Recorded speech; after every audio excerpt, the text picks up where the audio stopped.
तो दोस्तों ये है क्लास 10th की इम्पोर्टेंट रचनाएं जो अक्सर बोर्ड पेपर में पूछी जाती हैं, अक्सर 1 से 2 नंबर में। दोस्तों ऐसे 5 से 10 रचनाएं आती हैं आपके पेपर में। तो मैंने जो जो इम्पोर्टेंट रचनाएं हैं उन पे इम्पोर्टेंट लिख दिया है दोस्तों। पद के साथी की रचना, पद के साथी किस विधा की रचना है, वो है दोस्तों संस्मरण। ये दोस्तों अक्सर बोर्ड के पेपर में पूछा जाता है और ये इम्पोर्टेंट है। और दोस्तों जीवनी किस विधा की रचना है, ये दोस्तों जीवनी अज्ञात की प्रसिद्ध उपन्यास की रचना है। दोस्तों आपको ऐसा ही लिखना पड़ेगा जब आपको नंबर मिलेंगे, ये भी इम्पोर्टेंट है। त्रिवेणी किस विधा की रचना है, आलोचना है दोस्तों, वो भी इम्पोर्टेंट है। और दोस्तों मैंने जिन जिन पर इम्पोर्टेंट लिख रखा है, आप चाहें तो इसका स्क्रीनशॉट मार लीजिए। और दोस्तों डॉक्टर राजेंद्र प्रसाद की किस रचना का नाम, किसी एक रचना का नाम लिखिए। उनकी एक रचना दोस्तों आप जीवन परिचय में लिख सकते हैं और वैसे भी लिख सकते हैं। इसका नाम है मेरी आत्मकथा। और दोस्तों माटी की मूर्ति किस विधा की रचना है, वो है रेखा चित्र की, आप देख सकते हैं। और दोस्तों मेरी कॉलेज डायरी के लेखक का नाम है धीरेन्द्र वर्मा। अशोक के फूल का लेखक का नाम है आचार्य रामचंद्र शुक्ल। रामचंद्र शुक्ल, आचार्य नहीं है दोस्तों, रामचंद्र शुक्ल। दोस्तों ये इम्पोर्टेंट है, ये भी इम्पोर्टेंट है। और दोस्तों अब है आपके कलम के सिपाही के लेखक का नाम अमृत राय। माटी की मूर्ति किस लेखक का नाम है महादेव वर्मा का। दोस्तों आप चाहें तो इन सबका स्क्रीनशॉट ले लीजिए क्योंकि ये सभी इंपॉर्टेंट है। जिन जिन पर मैंने इंपॉर्टेंट लिखा है वो चीज़ इंपॉर्टेंट है। चिंतामणि, चिंतामणि के लेखक का नाम रामचंद्र शुक्ल। और ममता के मंत्र के लेखक का नाम जयशंकर प्रसाद। क्या भूलूं क्या याद करूं किस विधा की रचना, आत्मकथा की।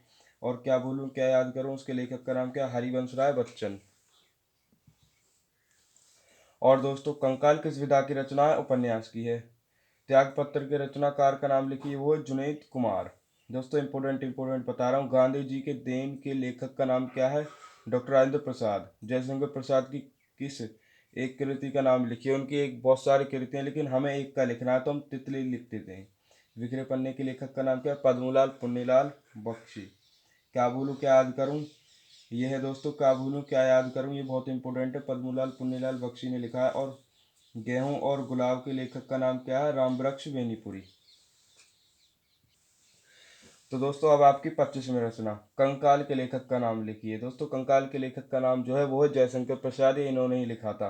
और दोस्तों एक है रश्मिवंशा के लेखक का नाम क्या है, रामचंद्र शुक्ल। और सन्यासी के लेखक का नाम क्या है, इलाप चंद्र जोशी। तुम चंदन और मैं पानी के लेखक का नाम है डॉक्टर विविधा निवास मित्र। ठुंटा आम के लेखक का नाम क्या है, भगवत राय उपाध्याय। और दोस्तों और है दोस्तों आपका चिता के फूल के लेखक का नाम क्या है, राम वृक्ष बेनीपुरी। सज्जन के लेखक का नाम जयशंकर प्रसाद। और दोस्तों चिंतामणि के लेखक का नाम है आचार्य रामचंद्र शुक्ल। दोस्तों आचार्य रामचंद्र शुक्ल की ये रचना आप भूलना नहीं, ये इंपॉर्टेंट होती है। आप जीवन परिचय में भी लिख सकते हैं। और दोस्तों जयशंकर प्रसाद की भी आप लिख सकते हैं। और दोस्तों यही है आपकी रचनाएं। और दोस्तों आप चाहें तो इस पेज का स्क्रीनशॉट मार लीजिए। टोटल 4 पेज हैं तो इस पेज का स्क्रीनशॉट मार लीजिए। अब आपका नंबर 2 पेज है दोस्तों, आपका दूसरा पेज ये है, इसका भी आप चाहें तो स्क्रीनशॉट मार लीजिए क्योंकि बहुत इंपॉर्टेंट है ये भी। और दोस्तों इसका स्क्रीनशॉट मार लीजिए क्योंकि अक्सर बोर्ड में ये पूछे जाते हैं। नंबर 3rd पेज है आपका, ये रहा दोस्तों, आप चाहें तो इसका भी स्क्रीनशॉट मार लीजिए, बहुत इंपॉर्टेंट है ये भी। और दोस्तों गेहूं और गुलाब के लेखक का नाम क्या है दोस्तों, आप इसको जरूर याद रखना। और एक जयशंकर प्रसाद की एक कृति दोस्तों, उनकी कृति तितली है, ये अक्सर पूछा जाता है, उनको जीवन परिचय में भी काम आ सकता है। ये कृति तितली ये आपको काम आ सकता है जीवन परिचय में भी। दोस्तों ये है आपका लास्ट एंड फाइनल पेज, चौथा इसका। कंकाल के लेखक का नाम जयशंकर प्रसाद। ऐसे ही दोस्तों लेखक इन्होंने जो लिखी हैं ये वही हैं। और दोस्तों आपको और भी कुछ रिलेटेड चाहिए तो और भी इन चीज़ों का, बहुत सारी चीज़ों का मैं लिंक डिस्क्रिप्शन में डाल दूंगा, जैसे इनके चैप्टर, हिंदी की तैयारी कैसे करें, इनसे रिलेटेड चीज़ें दोस्तों। अगर आपको चैनल पर नए हो तो चैनल को सब्सक्राइब कर लीजिए, वीडियो अच्छे लगते हैं वीडियो को लाइक कर लीजिए। और दोस्तों आपको कुछ भी चीज़ चाहिए तो कमेंट कीजिएगा। चलिए आज के लिए इतना ही।